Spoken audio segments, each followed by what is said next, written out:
beaucoup Abdoulaye yaakaar naa su du woon ñëw naa ba fii war naa ci jël ñaari kaddu rek wax nga français boo xam ne képp ku ko déglu dina xam ne français bien réfléchi mais bien lii yaakaar naa ko mais wax dëgg yàlla ci olof bi tamit liñ ci waroon wax yépp su ma ñëwee ba fii nag yëkkati mu benn kaddu rek waxuma ci tem ñu foog ne leneen la ndax dama bokk ci ñi invité journalistes yi ak ñi nga xam ne ñu fi toog conférence de presse la point de presse la boo xam ne Abdoulaye Seydou Sow ak Farba Ngom mais moom rek doyoon na ci sët ak barke ndax déglu ngeen kaddu yi mu fi wax macha allah waaw donc merci Abdoulaye mais mbooloo mi maa ngi gërëm journaliste yëpp ñi ñëw ak ñi ñuy seetaan man am na loo xam ne dama bëgg wax ak yéen il faut ñu waxante dëgg réew mi ñun ñëpp ñoo ko bokk opposition pouvoir réew mi sénégalais yëpp a ko bokk ku mënta doon rek tant que sénégalais wala sénégalaise bi ci nga bokk mais lu tax ñuy bëgg rek ku mel ne Ousmane Sonko saa yu yëkkatee kàddu bu waxul loo xam ne du dëgg parce que dama tàmm déglu ci ay kàddam wala ci ñi ko jegee yenn saa yi ma ñëwee man xam nga dama indi ay affaire di ci yi muy wax te du xam fan laa ko jëlee bi ci njëkk rek may groupe de WhatsApp bi nga xam ne da koy coordonné mooy administrateur bi génn na ci ñu bari loolu xamul fan laa ko génn na ci ñu bari ñu nekk conférence des leaders parce que dañ ko doon wax dëgg bëggul ku koy wax dëgg problème mu dictateur yaa ngi koy commencé jëf di ko doxal ci moment bi nga xam ne opposition nga nekk un chef de parti kon nag yaakaar naa ci li nga xam ne yaa ngi koy ut boo ko doonee musiba la ci réew mi mais sénégalais yi xale yi laay waxal déglu ngeen point de presse bi mu doon def dafa ne xale yu préparer leen mobiliser leen mooy lan kaay la ñu dem xeex lan la ñuy xeex lan moo fi ne ba nga xam ne dañ koy xeex mais loolu man loolu moo ma jaaxal di mobiliser di préparer loo xale yi di dugg ci seen moyen di wax ak ñoom il faut ñu delloo ci seen xel Sénégal benn bopp la kenn c'est-à-dire kenn ku ci dox bay ut réew mi sénégalais yi nga koy utal mais yaakaar naa du sa bopp ci sama yaakaar kon nag lu tax ngay yëngal xale sénégalais yi di leen préparer loo ci loo xam ne mbirum Sénégal la wax dëgg yàlla du loolu kaay la ñu dem xeex et puis nga bëgg a jël appel di woo xale sénégalais yëpp allez-y se mobiliser se préparer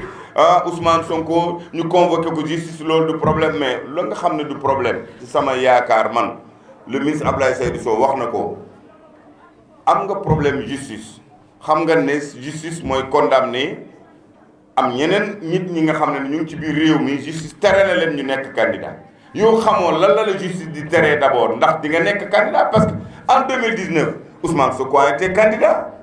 jël 3e aux élections présidentielles loolu droit am la est-ce que jamono yooyu nit yëkkati na fii kaddu wax lii wala laa ndax amutoon même bu doon day laqatu fenn sax feeñu toon boobu amutoon benn problème ak justice mais lii nag fi ñu toll nii mu am problème ak justice te problème justice yi amul problème ak état mu leer amul benn problème ak état amul problème ak état beneen sénégalais boo xam ne citoyen la comme moom moo jël plainte am déposé ko au niveau quand même de la justice loolu daa war a leer Sénégal askan yëpp xam même ñi ànd ak moom dañu war a appeler à la justice mu leeral mbir mi pour que candidature mu ne légitime loolu yaakaar naa ko kon nag loolu mu ngi noonu mu nekk mbir moo xam ne Sénégal yëpp ñu ngi koy xaar léegi nag ci sama yaakaar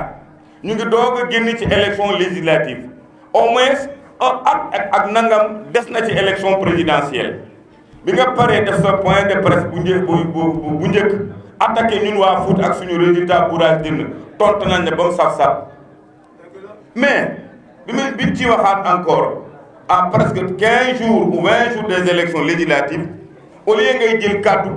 di wax ci loolu li nga xam ne ñu ngi ciy génn motul sax après les résultats officiels bi nga xam ne tribunal joxe na ko kenn dégluwu la ñu ngi yaakaar ne seen point de presse ci loolu ngay wax mais di waxaale ay wax yoo xam ne da ngay jël kàddu attaqué armée mais loolu quand même sénégalais yi da ngeen ci poser question. armée corps yëpp insulté nga armée bi wax nga gendarmerie jaar ci seen quand même général au commandant wax ci police yooyu yëpp ci corps yi nga xam ne sénégalais yi ñoom ginnaaw yàlla seen nekkin kaaraange Sénégal la te nga bokk ci Sénégal ñi muy aar ci biir réew mi loolu boo jëlee kàddu ñooñu ngay wax loolu Sénégal yi war nañu poser ay questions léegi nag li mu doon wax yépp mu ngi doog egsi ci armée bi wax nga kilifa diine yi laal na journaliste yi amul ku mu fi bàyyi bu ñuy wax te yàlla tax ndax kooku mën nañ koo bàyyi noonu rek mu doxal taxaw di wax lu ko neex doxal lu ko neex rek ñu koy bàyyi noonu mais quand même loolu on doit se poser des questions on doit se poser des questions ci yàggul encore comme ni ko Ablaye Seydou Sow waxee notre camarade mi nga xam ne nekkoon DG COUD l'actuel PCA sayet la suma juumul bu amee problème ak justice téye ko di xool di saytu ndax liñ ko tuumaal déggal wala du dégg ndax kooku du responsable mag ci biir réew mi ki fii ne képp ku fi ne ci biir réew mi kenn laa la wax amu ci dewe wala magaama boo xam ne bu la yoon soxle doo ko wuyu impossible il faut que encore ñu xam ne armée yaakaar naa suñu kaaraange réew la loolu moom mën nga laal ku ne mais ñooñu da nga leen war a bàyyi tout tranquillement Macky Sall on peut comprendre même s'il est président de la République il est un homme politique boo jëlee sa kàddu jëmle ko ci moom on peut comprendre mais jël sa kàddu di ko jëmle ci armée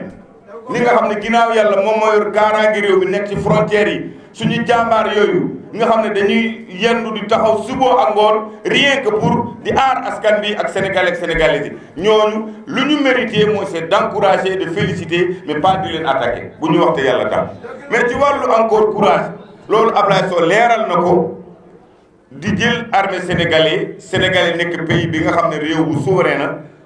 yor lépp lu réew di war a yor ba ñu toll tey ci wàllu ci njiitu Macky Sall ñu am image boo xam ne ci biir réew mi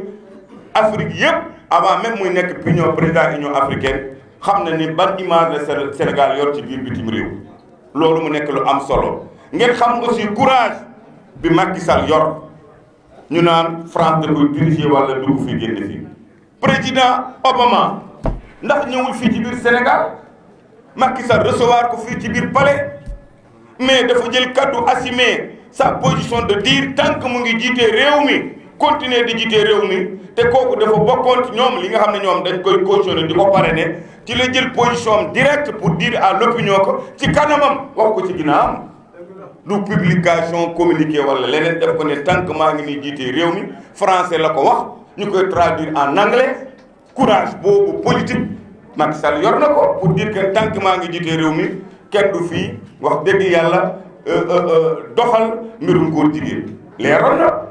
yaakaar naa ko Macky Sall ku am courage boobu wax ko ci kanam Barack Obama kooku kenn obligé wu ko kenn influencé ko courage bu ma mënu koo assumer loolu du xel wala ku xam Macky Sall ku nekk rek xam na ne moom buy jël engagement da koy jël librement nit la koo xam ne noonu la suñu dogal yàlla dogal mu mel et puis encore nekk opposant ça ne veut pas dire que lu la neex wax lu la neex def moi je crois que da nga opposé ci ñiy jiitee réew mi mais opposé woo ci ñi koy yor c'est-à-dire yorin bi du pouvoir politique bi mais ñi nga xam ne ay police ay gendarmerie ay douane ak ku fi nekk corps boo xam ne ni dafa bokk da nga bokk ci ñiy aar Sénégal ñooñu loo yor kàddu mosuñu déglu benn homme politique bi fi daan nekk di ut réew mi am ko wala amu ko ak ñaata sénégalais lañ amoon fi ñu yor ay parti politique ñaata sénégalais lañ fi am ci ñi nga xam ne ni ñu ngi doon ut réew mi amul kenn koy ut réew mi ni ko Ousmane Sonko di utee loolu mooy lan nit fitina boobu jël kaddu di wax police di wax gendarmerie di wax ku ne di wax sëriñ si di wax journaliste yi ba ñëw ci nag léegi li nga xam mooy suñu armée loolu nag sénégalais yi dañ ci war a wax en tout cas li nga xam ne am na solo Farba Ngom du juge du magistrat du lara homme politique la ci wàllu candidature am loolu mbir la moo xam ne on suivra ce que la justice, le conseil constitutionnel décidera. Mais avant, il faut être quand même d'être candidat. Si maman, il y a un candidat, wala un candidat, am nga problème boo xam ne sénégalaise nga amal problème Adji Sarr Adji Sarr laa koy waxee man léegi Adji Sarr waaw Adji Sarr nga am problème ak moom ndax yéene naa ko mu dem Màkka bu ci yàlla àndee heure bu paree li muy dox noonu dinaa ko utal billet Màkka xëy na mu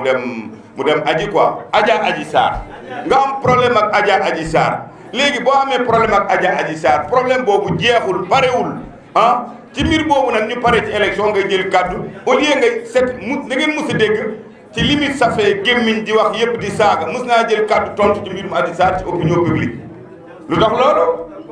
yow neex nga lammiñ bari nga wax bëgg nga wax lu tax Adji Sarr biñ lay tuumaaleel mënoo ci indi tuuti éclaircissement yéen journalistes yi tamit comme dafa chaque semaine chaque 20 jours dafay woote ay point de presse lu tax du ngeen ko ci interpeller yéen saa yi xanaa amu leen courage boobu loolu dafa may jaaxal dafa war a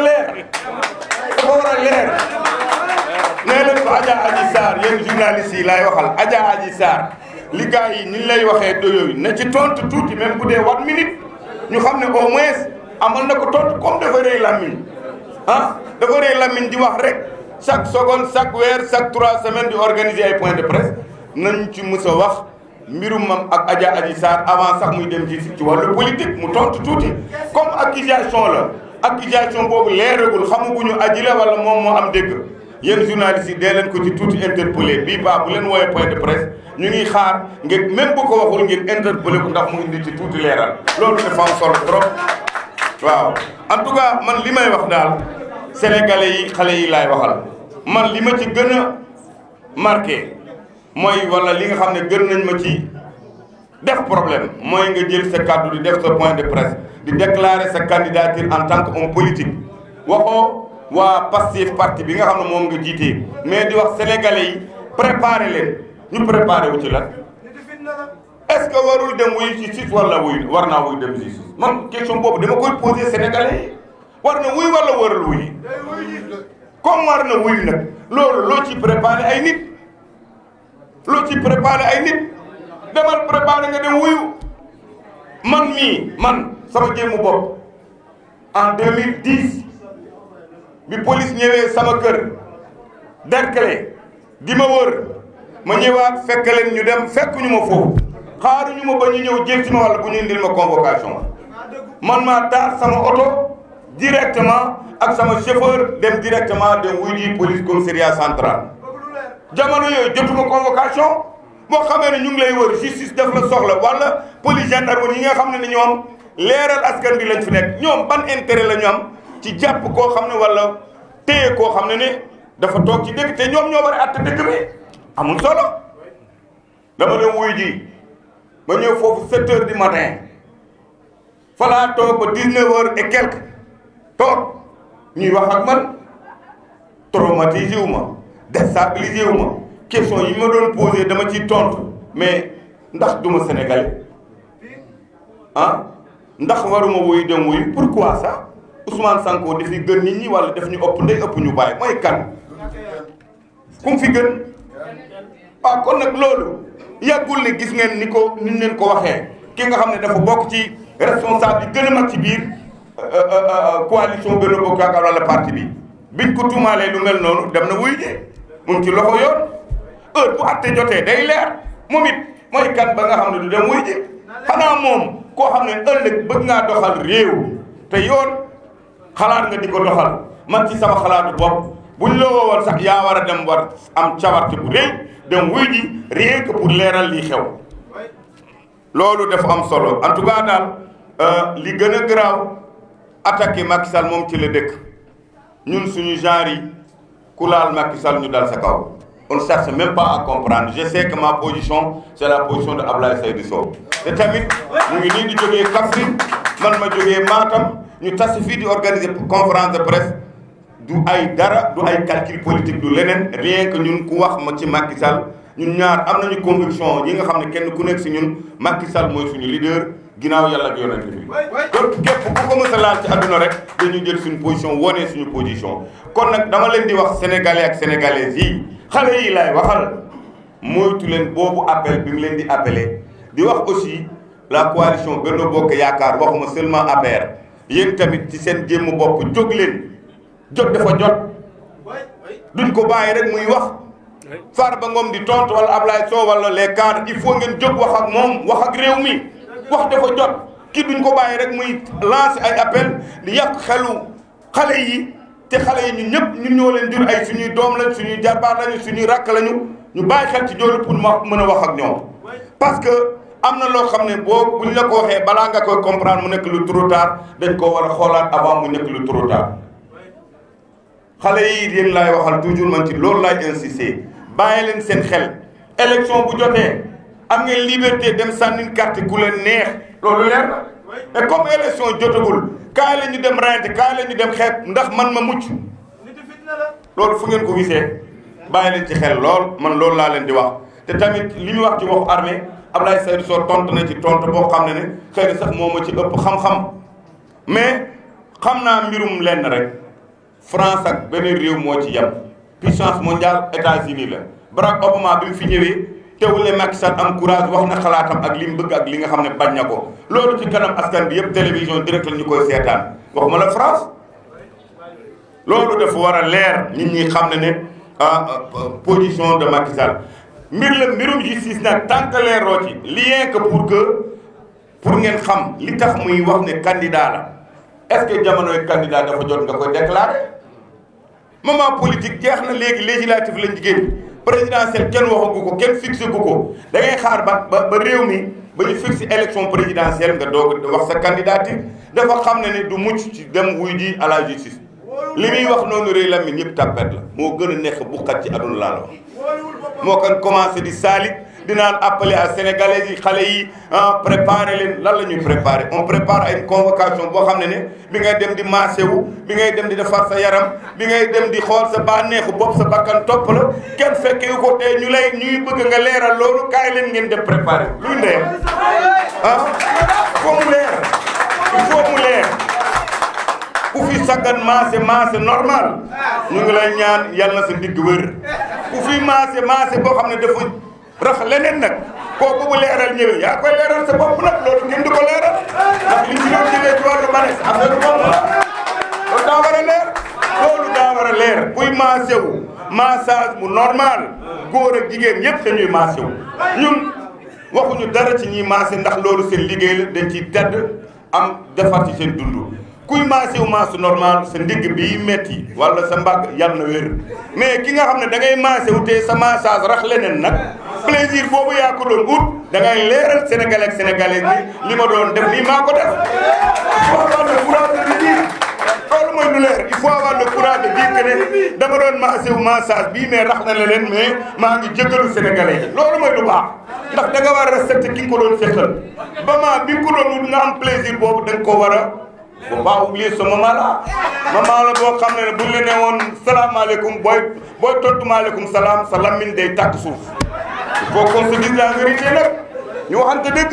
kon nag mbooloo bi daal loolu dafa war a leer sénégalais ak sénégalais yéen laay waxal wax dëgg yàlla xale yi préparé wu leen sur quoi bàyyi leen ki nga xam ne moo doon defar massage mu dem wuyu leeral askan bi ne du moom ñu bàyyi yoon def liggéeyam te yoon dina ci wax li am boobaa bu kiyee moom il est libre d'être candidat comme il était en 2019 Sénégal kenn moomu ko pouvoir moomu ko Macky Sall moomu réew mi dañ ko koo dénk bu ñuy wax te yàlla tax donc problème candidat yi ñëwee ku war a nekk candidat te yoon permettre ko mu war a nekk candidat du Macky Sall mooy désigner ki nekk candidat ak ñi dul nekk candidat loolu yoonu conseil constitutionnel la kon nag loolu dafa am solo en tout cas lii daal laa leen bëggoon wax maa ngi gërëm journaliste yëpp di gërëm suñu yeneen camarade ñi ko dégg départ ñëw ngeen xam ne daal mbir mi Ousmane Adji Sarr ak Ousmane loolu daa war a leer ba ñëpp xam beneen bi ci nekk aussi bu demee ba nga xam ne ñi ngi doon wax yëpp journaliste yi marabout yi gendarmerie police ba léegi day tudd armée loolu aussi on verra la suite mais yaakaar naa armée bi Sénégal yi armée nationale la Sénégal yépp ko bokk ñoo loolu ñu ngi koy ñaawlu te rafetlu wuñ ko ci wàllu courage Macky Sall nag yàgg naa leen ko wax xam ngeen ko ku taxaw ci kanam Barack Obama jël position bu toll bi mu jëloon moom kan moo ko yóbbaale ci wàllu ay influence wala leen dépassé na loolu maa ngi gërëm ñëpp di gërëm le ministre Abdoulaye Seydou Sow di courage am ci engagement am ci détermination am te man Farba Ngom du ma saxal kenn suukar yàlla dogal na tey soo amee légitimité di wax parce que pas que rek da nga nekk ministre